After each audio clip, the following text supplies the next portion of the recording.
In the summer of 2017, at around 8:30 p.m., I suddenly remembered that I needed to put some gas in my car. Finishing the last paragraph of my essay, I called my parents to let them know that I would be gone for a few minutes, but that I was coming straight back. The gas station was about 10 minutes from my house, so I would have been back in about 20 minutes or so. I grabbed my keys and left without another word. After 10 minutes of driving, I arrived at the gas station and pulled up to the nearest pump. As I started pumping gas into my car, an old beat-up pickup truck appeared in the corner of my eye. I turned my head to look and noticed two dark figures just sitting there. I couldn't make out any distinguishing features, but they seemed to be talking while checking out the place. I brushed it off and finished filling my tank. Before I got back into my car, I decided to run into the building to grab some snacks for my boyfriend. I then walked inside and quickly picked out some items. Just as I was done making my purchase, two men wearing jeans with black hoodies burst into the store, guns drawn. Both of them appeared to be in their mid-20s and fairly built. "Everybody get on the ground!" the first man shouted. The cashier and everyone else in the store immediately obeyed his orders.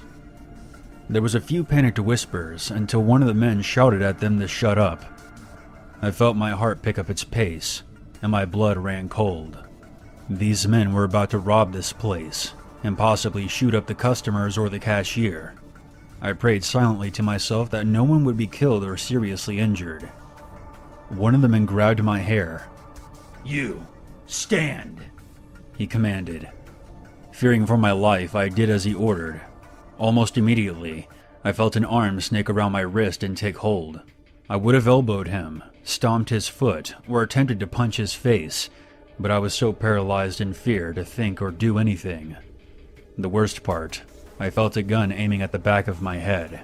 I tried squirming away from the man's grip, but he just held me tighter and hissed at me. "Stay still, sweetheart, and no one gets hurt." The other man shouted at the cashier. "Hand over the cash, or you're gonna be scraping this bitch's brains off the wall." I had no connection with the cashier in any way, except for just being a customer at the store, but I could tell from the look in his eyes that he wanted to protect me in any way he could.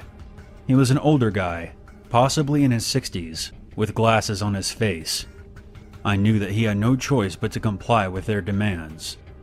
He hastily unlocked the register. As he was handing over the cash, I felt the barrel of the gun pressed against the side of my head, and I nearly started to freak out. I restrained myself and just started to tear up a little. My throat burned from holding it back, all for the sake of keeping myself alive for as long as possible. Once every last dollar bill was in the man's hands, sirens blared from outside. The man then stuffed the money into a backpack, then punched out the cashier. I was then thrown to the side, my stomach and arm hitting the edge of the counter before I fell onto the floor. As soon as the two men ran outside, they were surrounded by police. Within seconds, they were tackled to the ground and handcuffed. I was still catching my breath, but I was more concerned about the cashier. I pulled myself up and peeked over the counter. For the most part, he seemed okay, although I could see his right eye was turning black. His glasses laid broken on the floor. "Are you all right, sir?" I weakly asked him, my stomach still hurting. "I'm a little blind at the moment, but I'll be okay," he responded. "Is everyone all right?" a familiar voice asked. One of the cops, who was also very good friends with my father, had entered the store. "Just us two might need some attention," I said. The officer turned towards us. He immediately recognized me and asked if I was okay. The cashier and I told him everything, as other cops eventually came in and questioned the other customers. It turns out that a customer had sneaked into the bathroom and called 911 without the robbers noticing. Once the questioning had finished, I just couldn't hold it in anymore. I burst into tears, not because I was in pain, but because I had just endured the scariest moment of my life. I just wanted to get home and put an ice pack on my stomach. The cashier was rushed out of the store on a stretcher. "Do you need any medical attention?" the officer asked. I shook my head and cried, "I just want to go home." As I walked out of the store, I noticed a few cops investigating the truck I had seen earlier. And then it clicked in my head. That vehicle belonged to the two men. They had been scoping out the place, waiting for the right time to strike. And I was pretty sure that I was the first person they saw to use as bait. A police car followed me home that night.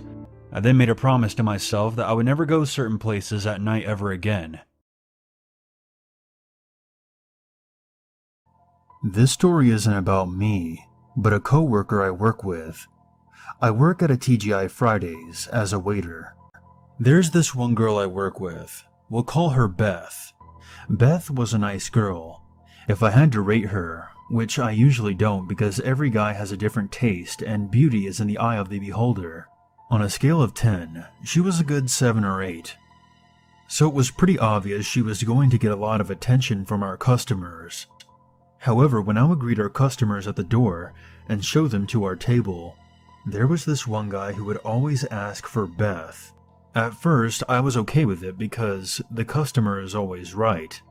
And also because there were customers who would prefer me over other waiters as well. So I went to get Beth and she waited him. This was normal. For the first few days, he would come back around the same time for lunch, and I found this normal too, because many people have their favorite places where they eat lunch.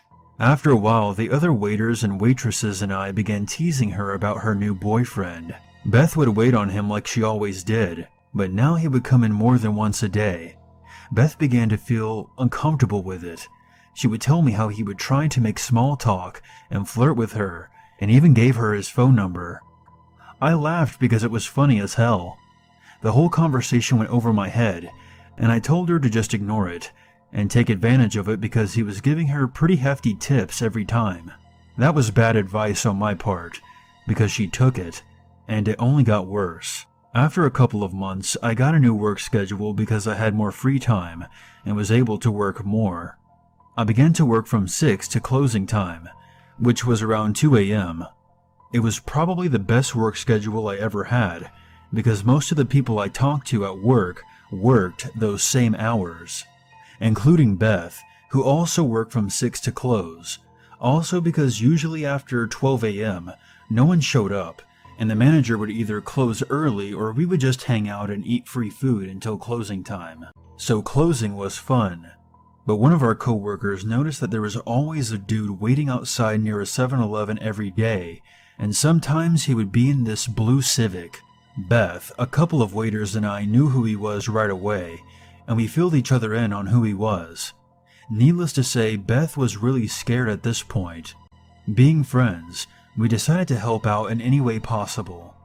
The days where she didn't have a car, I or someone else would offer to drive her home.